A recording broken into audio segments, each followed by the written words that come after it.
Cette capsule est une commandite de Kia Notre-Dame-des-Pins. 45 minutes des ponts, sortie 53 de l'autoroute de la Beauce. On vous en donne toujours plus. Voici d'hier à aujourd'hui, une capsule de Normand de Lessard. Normand nous présente des personnes ou des événements qui sont venus marquer notre passé en Beauce. Sur ce, bon visionnement. Allô tout le monde, ici Normand de Lessard et bienvenue à une autre capsule d'hier à aujourd'hui. Cette semaine, je vous présente un reportage qui a été fait en 1991 sur la fameuse débâcle. La rivière Chaudière se déchaîne. Ça a été réalisé par nul autre que Francis Caron. Francis Caron, c'est celui qui nous a donné la fameuse image du poste de taxi qui se fait écraser par le pont de Beauceville.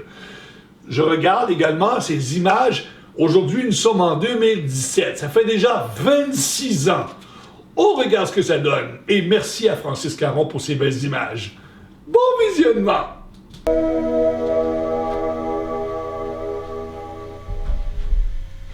Mesdames et messieurs, bonjour et bienvenue à cette émission spéciale qui se veut un retour en arrière, un résumé des inondations des dernières semaines qui ont grandement affecté les Beaucerons. Notre collègue, collaborateur et caméraman qui a croqué à peu près toutes les images sur le vif, il faut le dire, Francis Caron, vous étiez présent tout au long de ces tristes moments. Oui, Jean-Guy, ça remonte même à la période après les fêtes, oui. Alors que pendant les fêtes, on avait connu une période de dégel assez importante au niveau de la rivière. Et on avait préparé à ce moment-là un petit reportage sur la débâcle, supposément, qui se préparait déjà en janvier. Donc, on va aller voir immédiatement ce bout de reportage qui a été tourné le 14 janvier. Que nous réserve la rivière Chaudière pour ce printemps? Suite aux fortes pluies du mois de décembre, les glaces ont marché comme au printemps dans toute la région.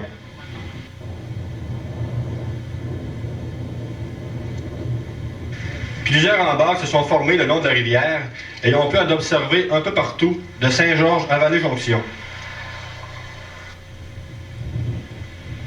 À l'embouchure de la rivière du Loup, il y a un fort amoncellement de glace, ainsi que dans ce qu'on appelle les fonds, de Beauceville à Vallée-Jonction.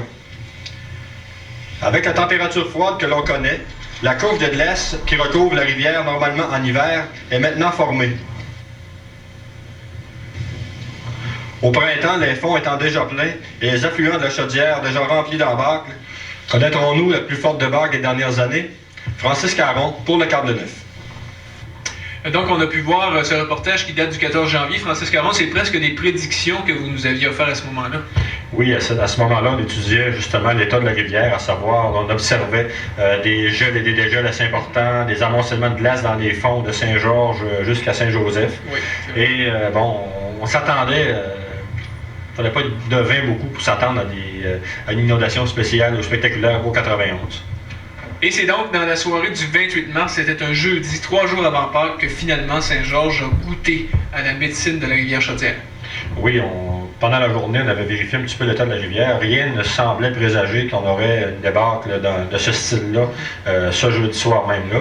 Et vers les 20h30, la débâcle nous arrive là, au niveau de la première avenue de Saint-Georges, au niveau du centre-ville. Vous étiez là avec la caméra, bien sûr. Vous avez pu prendre des images assez spectaculaires. Oui, on a eu le premier mouvement de glace et les embarques qui ont suivi. Il y avait donc beaucoup de monde sur les rives de la Chaudière ainsi que sur le pont qui longe, qui traverse Saint-Georges à Saint-Georges-Ouest pour voir justement cette débâcle qui s'amorçait en soirée du 28 mars. Oui, et on était là pour capter le premier mouvement de glace, le premier départ des glaces avant que les embâcles ne se forment. Il faut dire qu'à ce moment-là, on voit le mouvement des glaces. Il y a eu un premier embâcle qui s'est formé du côté est de la rivière, là, à la hauteur du pont. Et il a resté un canal, un chenal du côté ouest de la rivière qui continuait de circuler librement. Donc l'eau pouvait s'écouler par ce canal-là jusqu'à ce que le tout bloque, on le verra un peu plus tard, à la hauteur du restaurant Saint-Bruno, je crois. Oui, l'embarque s'est formé au niveau de Saint-Bruno, à l'embouchure de la rivière Famine aussi. Là, il y avait une importante embarque.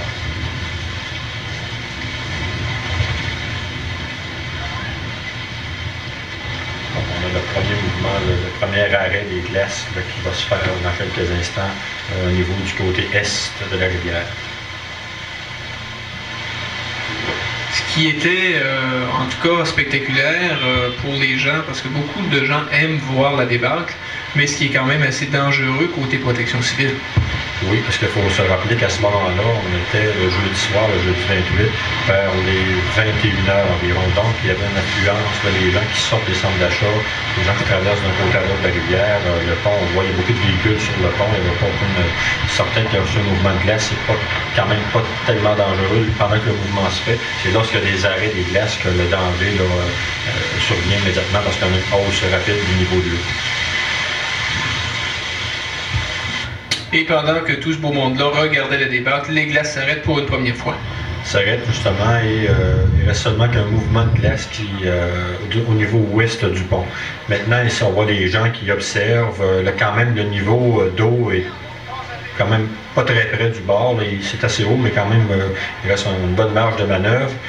Le fameux niveau-mètre qui est situé à côté de la rivière, lui, était déjà à côté à sa marge critique là, à son plus haut niveau présent dans le moment.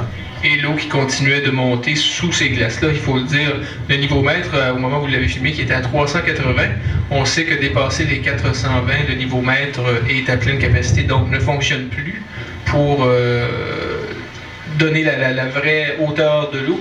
Mais à ce niveau-là, le sous-sol de tous les commerces est inondé. On sait que les sous-sols de commerce sont déjà inondés au niveau de 360. À la marque de 360, les sous-sols sont inondés, les marchands doivent pomper l'eau.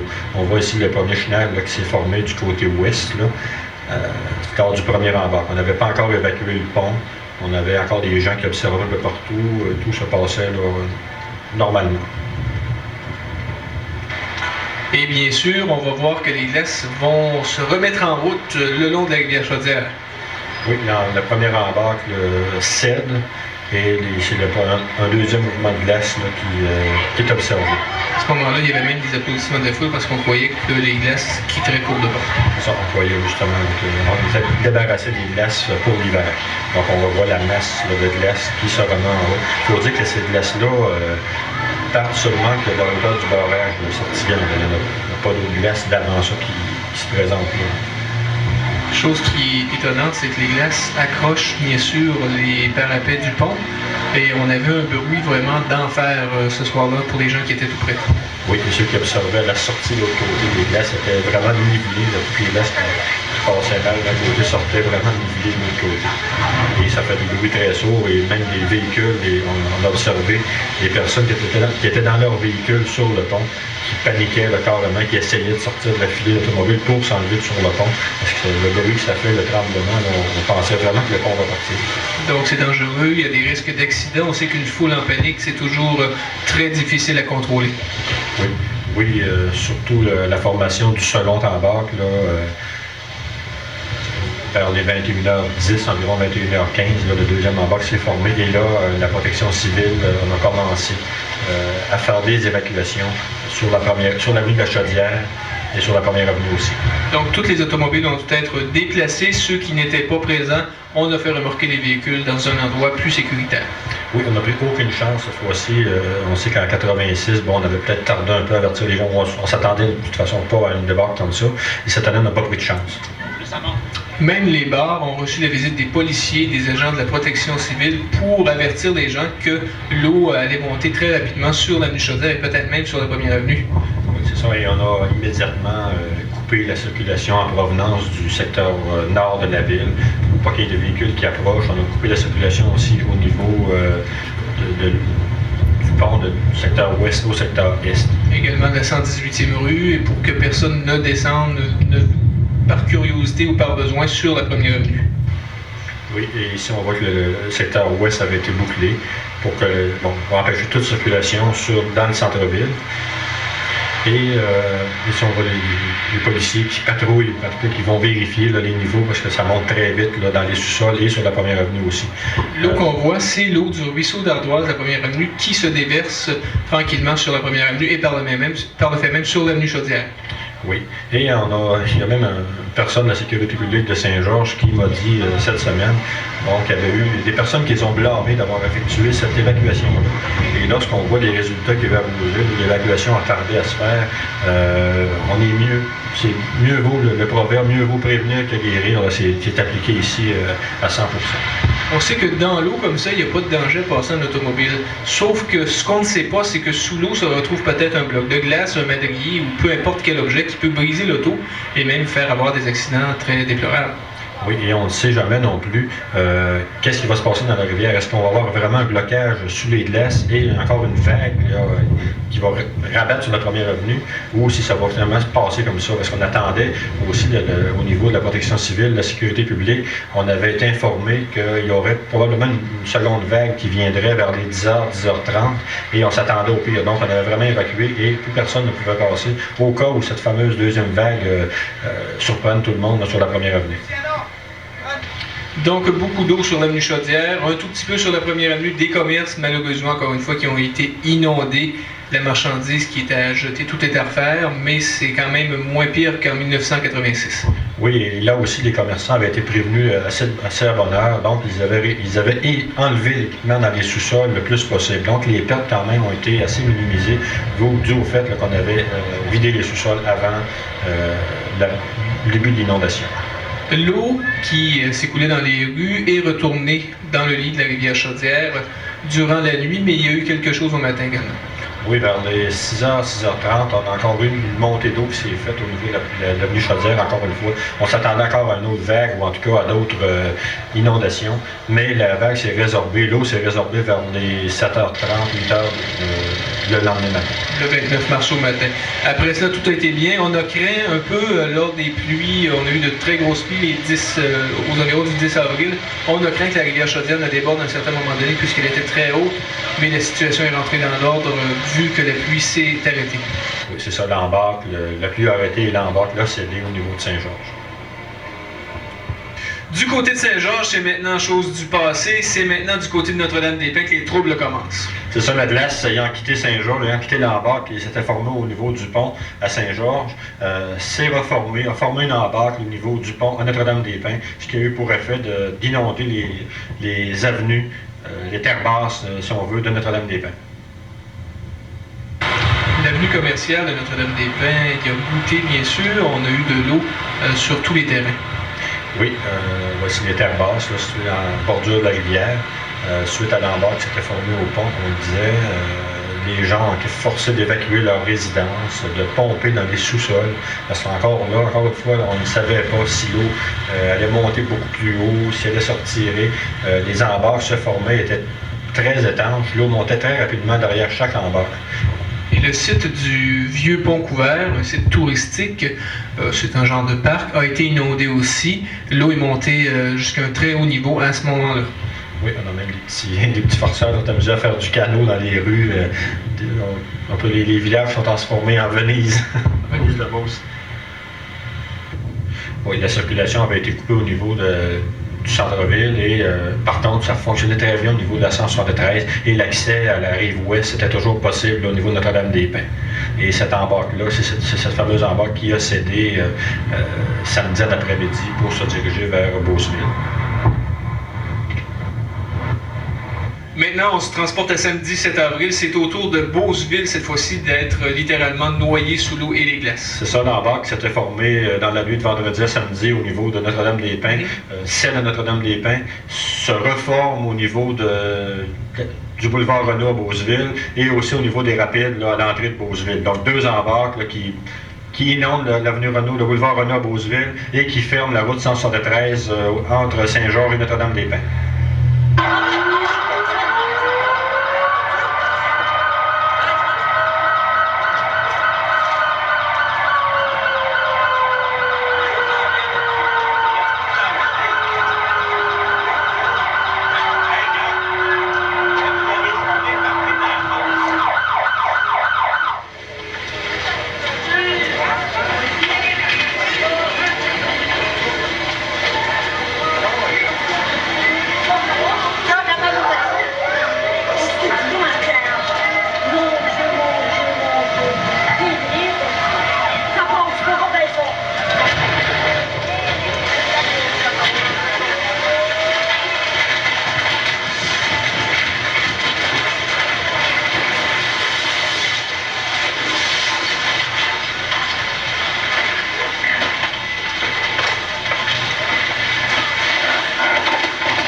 Francis Caron, au moment où vous tourniez ces images-là à Beauceville même, au travers de tous les gens qui étaient bien sûr énervés, la panique était dans la ville, qu'est-ce que vous pensiez, là, vous, au travers de toutes ces glaces-là? À quoi pensiez-vous? On va dire franchement, là, je pensais essayer de ne pas me faire prendre par en arrière par les eaux, là, pas me faire encercler par les eaux ou les glaces. Parce que, on va dire en bout, j'étais dans l'eau jusqu'aux genoux. Donc, avec la caméra sur l'épaule, bien souvent, on a tendance à vouloir prendre des prises de vue assez spectaculaires et on oublie un peu notre propre sécurité parfois. Oui, on essaie quand même. C'est certain que si on s'en va se placer en arrière des gens, puis dans le fond, sur la deuxième avenue ou des places plus loin, c'est certain qu'on n'aura pas d'image spectaculaire. Donc, pour les images spectaculaires, ben, c'est certain que c'est un peu risqué. On y pense pas sur le coup, on y pense après. C'est un véhicule dont le propriétaire va sûrement avoir quelques remords à ne pas avoir pensé à déplacer, hein? Oui, on parlait tout à l'heure qu'à Saint-Georges, il avait été blâmé pour avoir déplacé des véhicules pour rien. Si ces véhicules-là avaient été déplacés pour rien, bon, on ne serait pas retrouvé dans ces positions-là. On sait que de toute façon, l'assurance couvre les dommages de l'eau d'un véhicule, mais un véhicule qui a été envahi par l'eau reste souvent avec plusieurs séquelles. Oui, parce qu'il y a des cours de recyclage, des entreprises de recyclage de véhicules qui ont acheté beaucoup des véhicules qui étaient prisonniers de l'eau à Beauceville ce soir-là. On voit que la pluie s'en mêle, en plus de tout ce qui tombe sur la tête des gens de Beauceville. Oui, en plus de l'inondation, d'une forte pluie mêlée à cela du tonnerre, des éclairs, vraiment la situation pour un sale temps de chien. Dimanche matin 7 avril, c'est l'heure des sauvetages. Oui, les gens qui n'avaient pas réussi à quitter leur résidence parce que, bon, pendant la soirée, les glaces étaient placées devant les résidences et aucun accès n'était possible en bateau. Donc, les sauveteurs sont venus chercher ces gens-là en chaloupe. On aperçoit ici une vue globale. On voit que la plus grosse partie du boulevard Renault n'est qu'un vaste fleuve glacé. Oui, et en plus, en se réveillant le dimanche matin, on avait une forte brume. Donc, les tentatives de sauver des gens avec des hélicoptères ou des moyens autres étaient impossibles.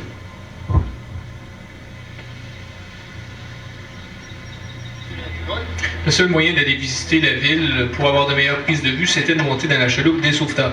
Oui, ici, on est dans la chaloupe des sauveteurs de la protection civile de Saint-Georges qui ont été demandés par Beauceville samedi soir pour prêter main forte justement aux équipes de protection de Beauceville. On a demandé Saint-Georges et Saint-Joseph parce qu'on était là, vraiment débordés, c'était le cas de le dire, samedi soir. Donc, on est presque sur, la comparaison est effectivement facile à faire, sur une des artères de Venise, sauf que, normalement, c'est de l'asphalte, ce sont des cours, des haies de cèdre, ainsi que des talus qu'on retrouve à la place de cet immense fleuve. Plus bas, c'est le boulevard Renault qui est sous nous autres, mais qui a été complètement inondé. C'est certain que sous l'eau aussi, il y a sûrement des choses comme des poteaux de téléphone, des poubelles, des conteneurs, des balançoires qui jonchent le sol, mais on ne les voit pas. Donc ça aurait été dangereux de se promener avec un véhicule tel un type camionnette ou quelque chose du genre. Non seulement dans la rue, ça aurait été impossible parce qu'à 4 pieds d'eau, il n'y a pas beaucoup de véhicules avec des roues qui peuvent se rendre dans ces profondeurs-là. Et pendant qu'on voit cette eau, c'est très beau avec de l'eau, mais en dessous, il se transporte des tonnes et des tonnes de vases de terre glaiseuse qui, au lendemain de cette débâcle, laisseront des traces assez indélébiles pour au moins une couple de semaines. Et tout ça, c'est sans compter les bactéries qui se retrouvent à l'intérieur de toute cette bouillie. Oui.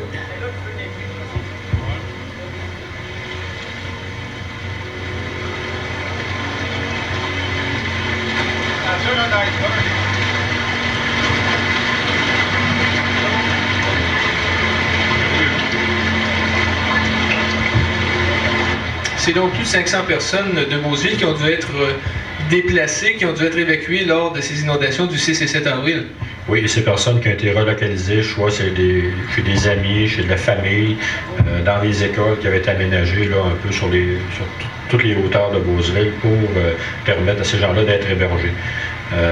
C'était autant du côté est que du côté ouest aussi, parce que du côté ouest, on a pu constater de très grands dommages aussi dans les journées qui ont suivi. On voit les lourds dégâts causés par l'eau, et ça, c'en est dans les commerces.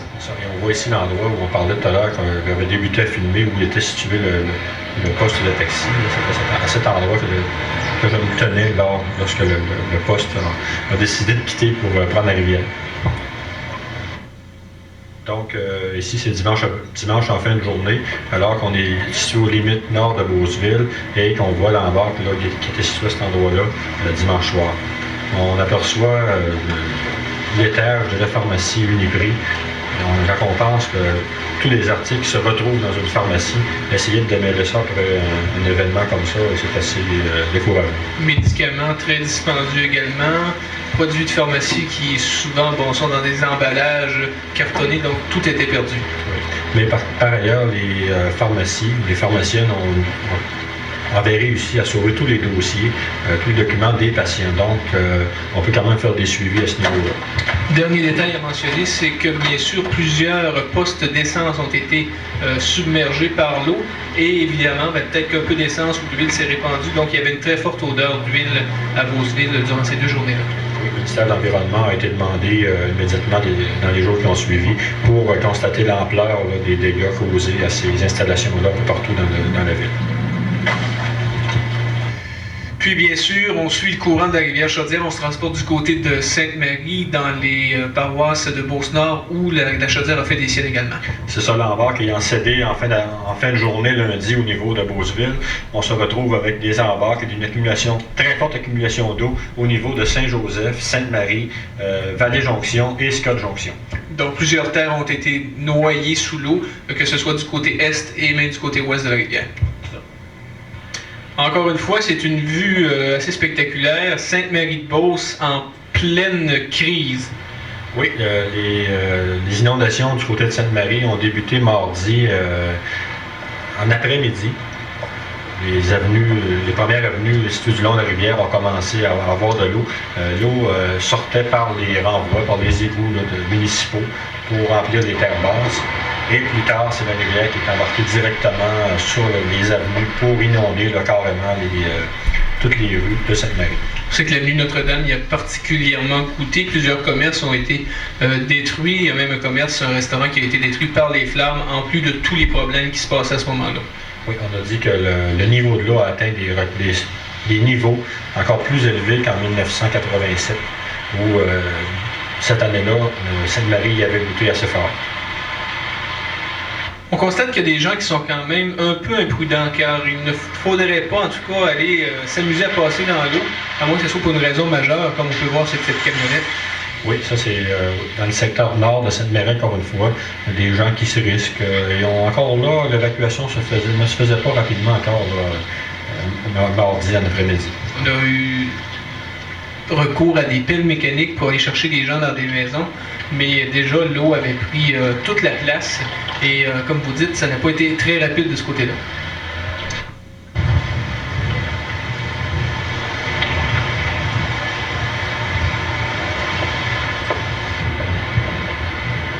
On a ici encore une vue du côté ouest de Sainte-Marie, alors que le niveau montait. On voit encore que les gens, ça sort pas, ça n'évacue pas les maisons. Pourtant, on a averti, le Beauceville y a goûté à plus qu'il fallait. On ne bouge pas encore. Les gens demeurent dans leur maison. Ça a été jusqu'en soirée, tard, ou même le lendemain matin, on a encore évacué des gens avec des chargeuses mécaniques. On dit souvent petit train va loin, mais pas cette fois-ci. Non, on avait placé des convois, des wagons de marchandises sur la voie ferrée au niveau de Vallée-Jonction pour donner du poids au pont, pour ne pas qu'il soit emporté par les glaces si jamais un coup d'eau venait qu'à frapper très fort après ce pont-là. Donc encore là, le niveau de l'eau qui monte très vite au niveau de Vallée-Jonction dans le courant de l'après-midi. Quelques rues qui ont dû être évacuées également, les rues situées à plus bas niveau, parce que l'eau a envahi une partie du centre-ville de cette municipalité-là. Oui, et la circulation avait été fermée encore là au niveau de la rue principale, là, et la 173 était vraiment fermée à la circulation parce que bon, à cet endroit-là, il faut passer dans le village de Vallée-Jonction. Ça a beau s'appeler Saint-Joseph, mais aucun saint ne leur est venu en aide non plus. Non plus de ce côté-là, encore le niveau de l'eau encore très haut mardi. Et eux, c'est l'avenue du Palais qui a été fermée à la circulation mardi soir. On croirait presque le fleuve Saint-Laurent. Oui, la circulation pour Saint-Joseph-des-Érables avait été coupée aussitôt que samedi. Et même pendant tout l'hiver, cette artère qui relie Saint-Joseph à Saint-Joseph-des-Érables a été fermé à plusieurs occasions. Donc, on se transporte à mercredi, le 10 avril. C'est malheureusement le temps où les gens doivent commencer à nettoyer puisque l'eau s'est retirée graduellement des villes et villages de la Beauce. Et oui, c'est l'opération nettoyage qui était débutée depuis mardi au niveau de Beauceville et qui se poursuit là, dans le bas de la Beauce, Sainte-Marie, Vallée-Jonction, Scott-Jonction. Donc, évidemment qu'il faut nettoyer. Il y a de la boue dans les cours, il y a des débris un peu partout. Il y a de l'équipement également à ramasser. Et surtout, dans les commerces, c'est le désordre total. Oui, la fameuse corvée du lendemain matin où on doit tout nettoyer, tout va partir à zéro. Il y en a plusieurs qui ont perdu à peu près tout ce qu'ils pouvaient avoir dans leur maison, frigidaire, poêle, etc. Il faut dire au commerce qu'il faut absolument s'informer auprès de leur assureur pour connaître les modalités exactes parce qu'il y a plusieurs choses qui sont couvertes quand même.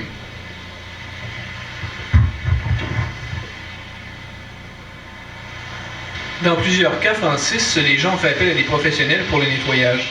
Oui, plusieurs compagnies de Québec et de la Beauce qui ont été appelées pour faire des ménages dans les maisons, dans les commerces. On voit ici que la route comme telle est sur l'asphalte et aussitôt qu'on voit les cours des commerces et des maisons, et là, c'est la fameuse boue là, qui est partout, qui est présente partout dans l'intérieur, autant à l'intérieur, à l'extérieur, dans les véhicules, dans tout ce qui a été touché par l'eau. Et ça, c'est peut-être le commerce qui a été le plus montré par les médias. C'est la fameuse pharmacie Uniprix de Beauceville qui a été totalement dévastée par les eaux. Oui, on s'est affairé pendant des journées là, à vider le contenu au complet, jeté aux ordures.